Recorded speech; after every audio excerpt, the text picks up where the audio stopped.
What is this? Just a few favorites from my collection. Rescued and stored here just before I went off-world. Take a look, if you like. I'm curious to hear your impressions. My friend is dead. Beta and Gaia are gone, and you want me to look at old paintings? Don't be so quick to dismiss the comfort we can find in art, or the insight we might gain.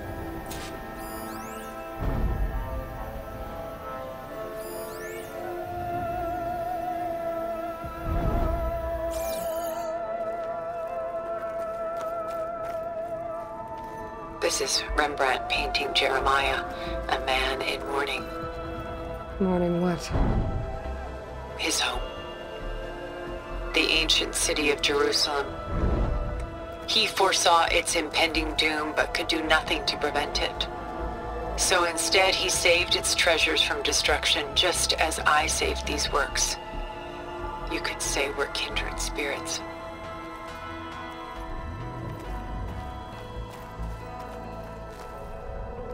A portrait of the painter, Rembrandt's son Titus, depicted in the habit of a monk. I don't get it. Why would someone like you, with infinite resources, care about this painting of a boy in a hood? It's not the image itself, but the feeling it conveys. The face is bright and defined, but his eyes are downcast, heavy with misfortune. And the background seems to swallow all light. The painting is infused with a sense of loss. I guess I understand how the painter feels. The Gust, by Willem van de Velde, the most famous of his many maritime paintings. A ship crossing into the unknown. I guess you're familiar with that. Indeed, which is why I appreciate this composition in particular. Though waves and wind threaten to destroy the ship, it perseveres, clinging to the light even as darkness closes in all around it.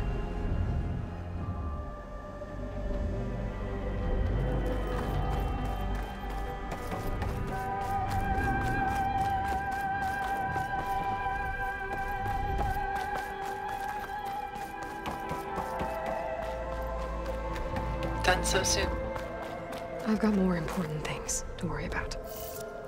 We both do. There is much we are trying to save.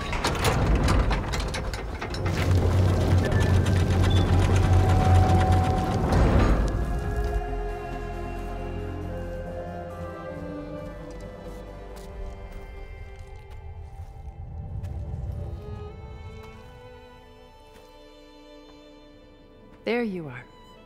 Feeling better? How did you find us? At the cauldron?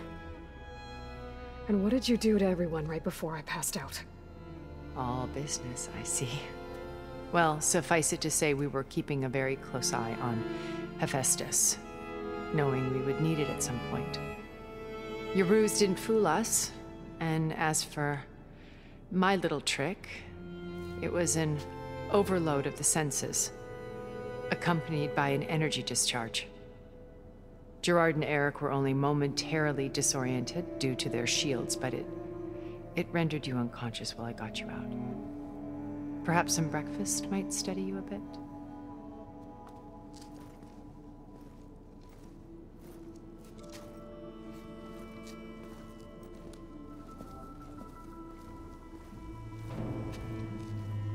This was your house.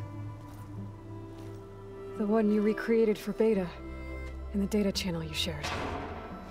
How perceptive of you. Please, this way.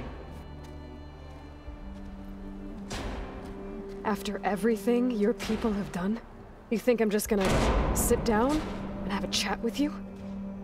They're not my people. They never were, and especially not now. You shot off into space with them, and lived with them for 1,000 years before coming back. So what made you suddenly turn on them? Quite simply, this. I held focus. You repaired it? But that means you've seen... Incredible things. What you've accomplished in 2 decades of life.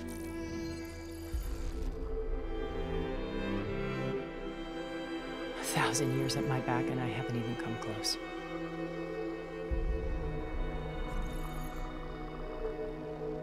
I'm sorry if I invaded your privacy, but I had to. In order to understand. To be enlightened. You truly are Elizabeth's blood. With her drive, her sense of mission, her integrity. Watching all this shamed me for the company that I've kept. Having seen it, all I want is to help you. Even if it means stopping your friends? Especially so. Please, sit down.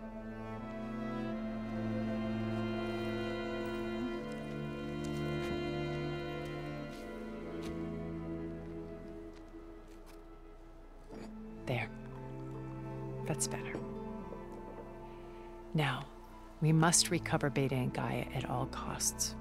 By now, you must know that Gerard intends to use Gaia to reboot the Earth's biosphere. Remaking this world to specifications that would only suit us immortals. This process will kill every living thing on the planet. He calls it a clean install. Not if I stop him first. Not if we do. And once he and the others are gone, we can work together to fulfill Elizabeth's dream. I'm sure Beta told you that there's a build of the Apollo database on board our ship. A complete collection of human knowledge. With that and Gaia, we could do everything Elizabeth wanted. Heal the biosphere, educate the people of this world, uplift them. Create the world she imagined.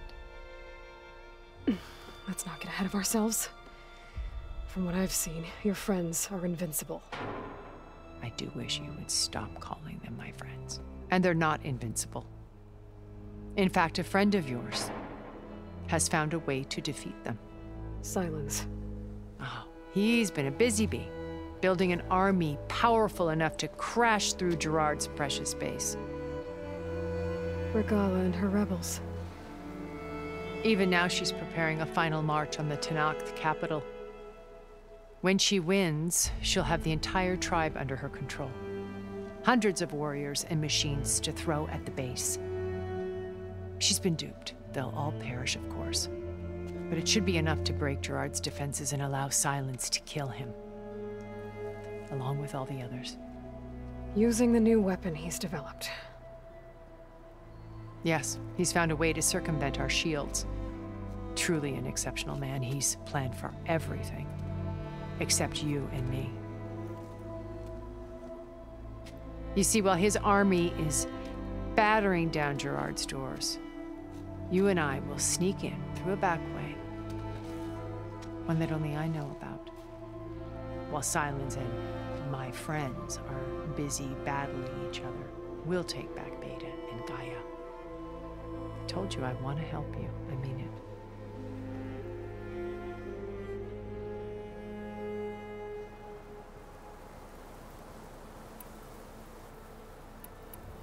My old focus. How did you find it, let alone repair it?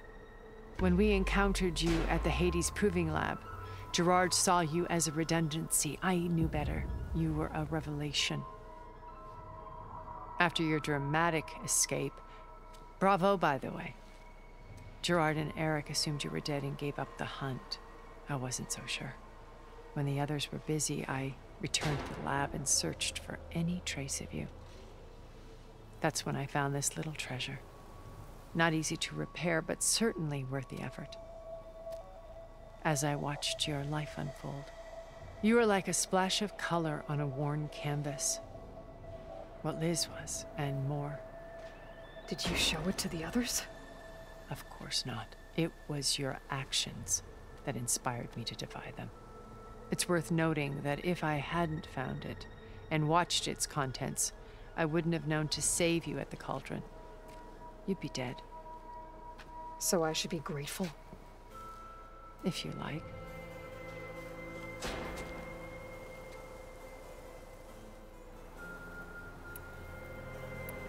So you know all about me. What about you? What would you like to know? Well, start with your life on Earth. When I was 8, terrorists flooded my home city. Thousands drowned, my parents included. I was one of the few who survived. My guardian sent me to boarding school.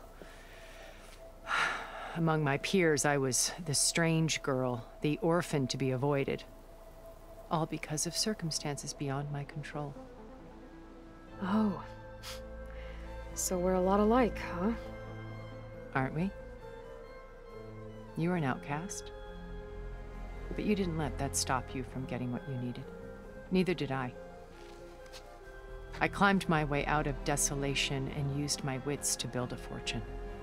First, from the technical analysis of art and the detection of forgeries. Profitable expertise in those days.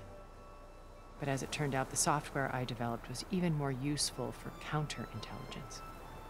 From there, it was only a short step to gathering extremely valuable intelligence on my own. You were a spy? More like a service one could turn to for information. I had to remain anonymous, of course, to protect my privacy. But despite that anonymity, Far Zenith inevitably sought me out.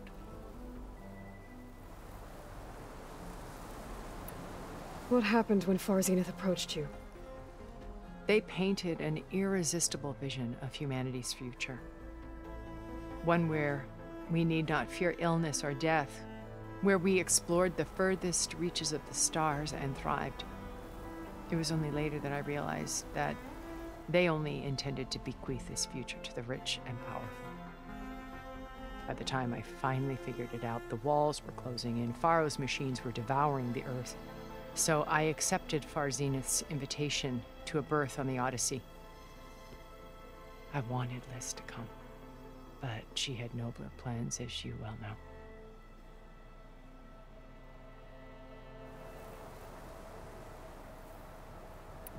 So you didn't know the other Zeniths were monsters until it was too late? I knew some of them were, certainly. It wasn't until we were off-planet that I understood the true scope of their greed. I was grateful to simply be alive, but the others became obsessed with a kind of effortless immortality. They built a colony where machines serviced their every need, where any memory or fantasy could be endlessly savored in virtual reality. It wasn't life. It was stultifying, a pampered dream state. As the decades passed, I withdrew more and more, alone yet again, but this time with eons to consider my mistakes. Now finally, having met you, I feel like I have a second chance. To do what? Help you, of course. To fulfill Liz's dream, which isn't so different from Far Zenith's original vision. A better future for humanity.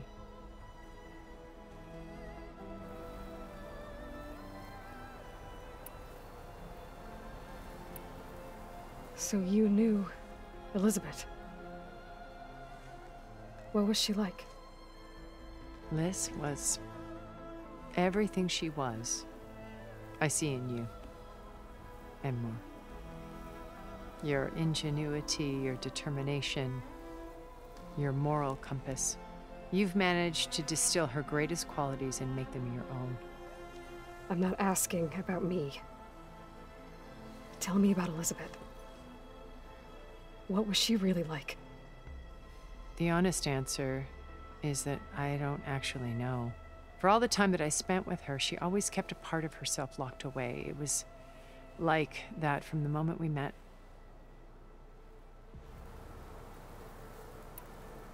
So when you met Elizabeth, she was what? Distant?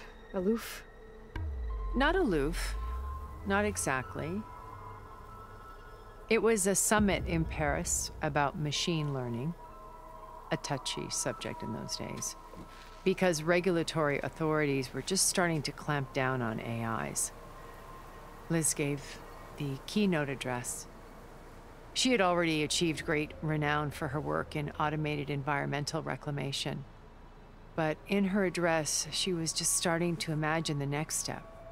An AI-driven system that wouldn't just act on its programming, but actually take responsibility for its sphere of influence. To care about life, not just follow orders. Revolutionary stuff. I was fascinated, and I wanted to meet her for a long time. I watched her after her talk. She had spoken with such moral authority, such empathy. But after that, she retreated. I could tell she felt uncomfortable with all of her admirers. It was as if giving the talk had cost her something. I didn't want to be a pest, so I planned my approach carefully. So how did you finally approach Elizabeth after her talk? I picked the right moment. The morning of the next day, right as she came back to the conference, she had just had her coffee. She was fresh, rested. It was like she had braced herself for the onslaught of colleagues. I asked if I could walk with her, then put a question about her talk that I thought was intelligent. Her answer made me realize it wasn't, but she was very welcoming. Almost as if we were previously acquainted. It was only halfway through the conversation that I realized she knew exactly who I was. It was quite a shock to me. My business was trafficking in secrets, and I took great pains to protect my anonymity. So that was Liz, perpetually one step ahead. I came to view our meeting as a metaphor for our friendship. She always seemed to know me far better than I knew her. I guess I know the feeling.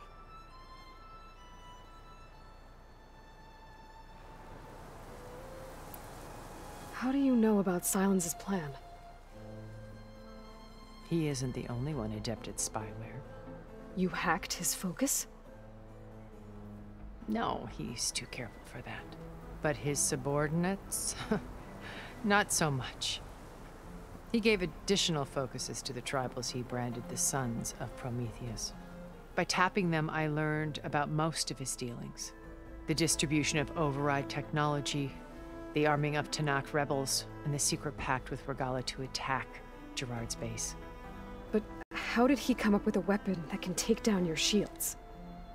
That's the one thing I haven't been able to figure out, but however he did it, I'm quite certain it will work. With it in the Tanakh army, victory seems to be within his grasp. Such a shame he'll be disappointed. Regala's only interested in killing Hekarro and waging war on the Karja. What does she have to gain by attacking Zenith?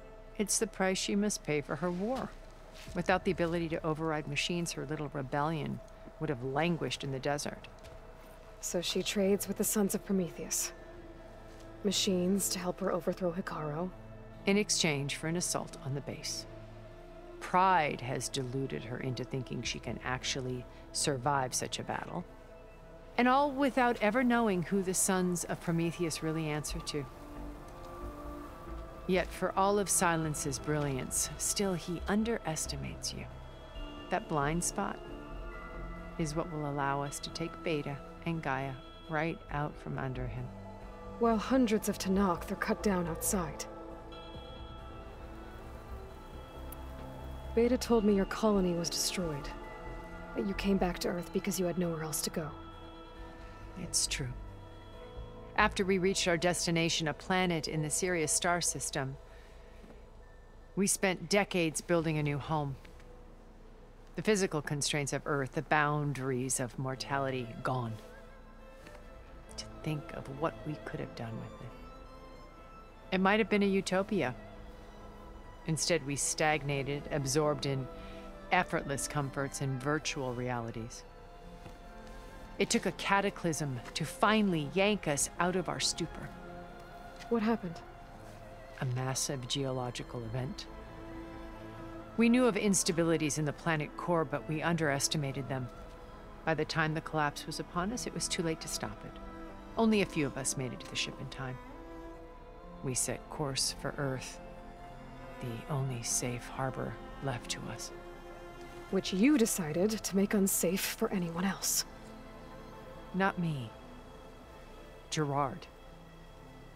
He believes it's better to wipe the canvas clean than work around the smudges. No more primitive tribes, no more combat machines, only a blank slate to do with as he pleases. But we will stop him. All we have to do is get into that base.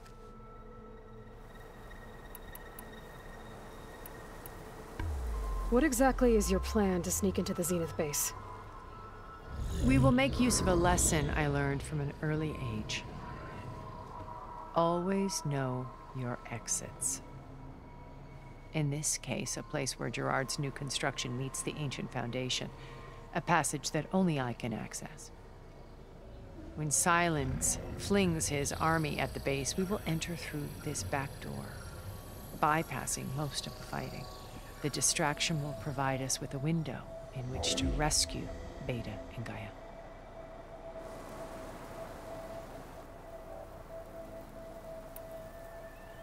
Once we're inside the base, where will we find Beta and Gaia?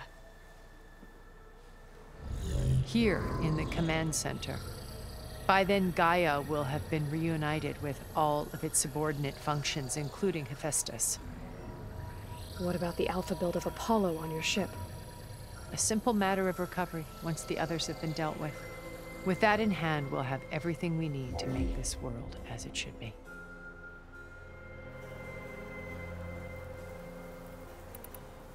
You said Beta is not in urgent danger, so what are the Zeniths doing to her? Putting her to work. Merging Hephaestus with Gaia. A difficult, time-consuming task, as I'm sure you know. They will compel her if need be. But her life is not in danger. She's the only one who can do it. Because you people made her to be nothing but a tool. Gerard's idea, not mine. They always viewed me with suspicion when I attempted any form of kindness towards her. That's why I created the data channel. A virtual place where we could speak in peace.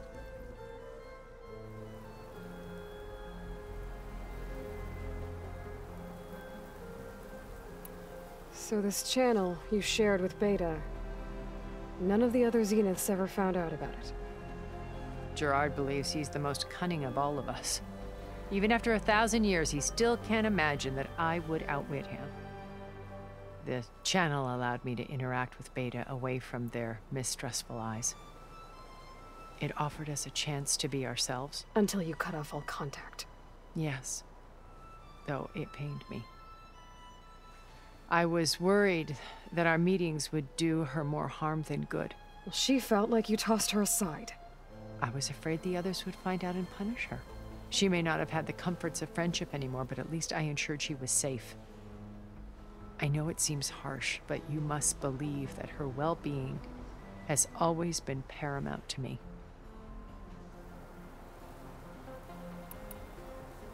Why did you make the data channel look like this place? I built this house as a shelter to weather any storm. A safe place. Not just for me, but for the art stored below. Cultural artifacts of incalculable value. Truly some of the greatest achievements of human civilization. And you wanted Beta to see them? Yes. Her upbringing was so cold and technical. I thought if she could experience Vermeer and Rembrandt, it would bring something else into her life. A heritage every bit as valuable as the scientific and technical data being drummed into her. I'm sorry I had to cut off contact, but I'll never regret sharing this house with her. She needed its shelter even more than I did.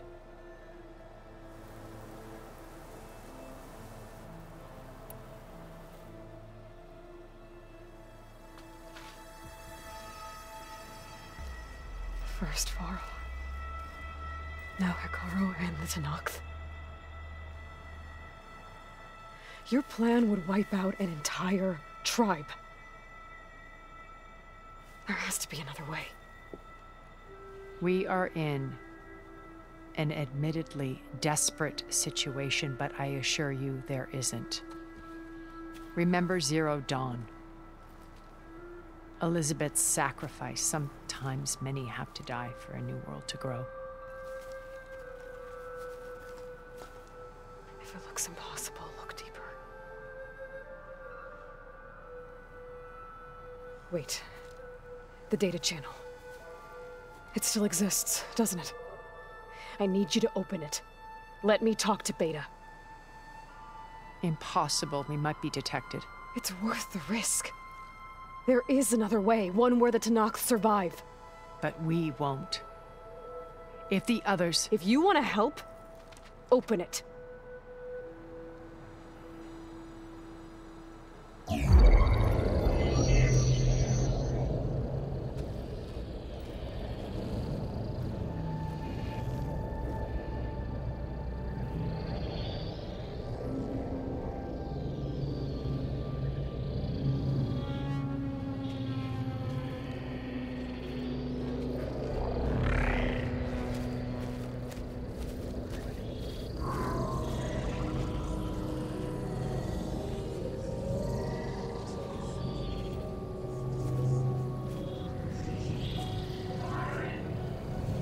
What are they doing to her?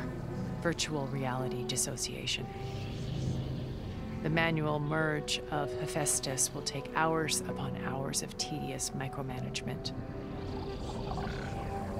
If she resists the work, they run simulations to induce feelings of isolation and despair. Beta, can you hear me? You're alive. They're watching me. I can't hold up this extra projection for long.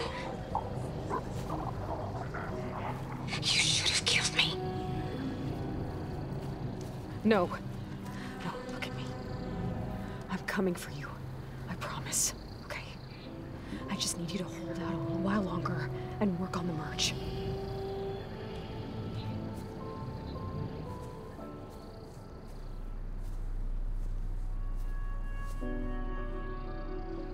Then I think it can be done. I'll contact again when it's time. Can you hold on? As long as I know you're coming for me, I can endure anything.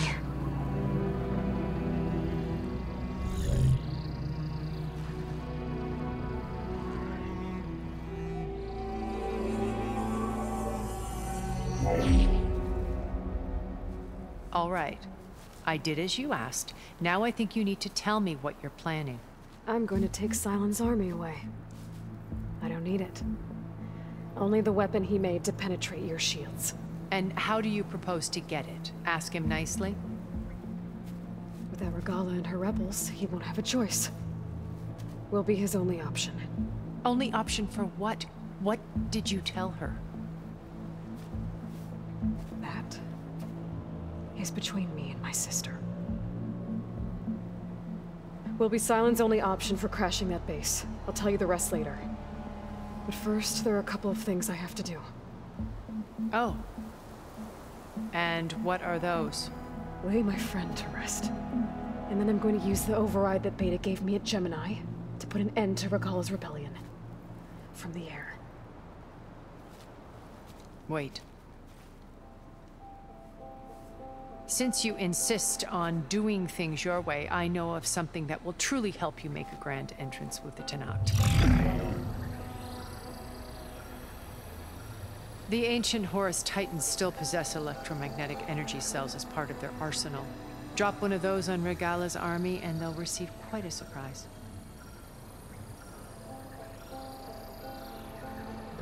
So go, do what you must. I'll come to your base if you manage to bring Sylens to the table. Not if. When.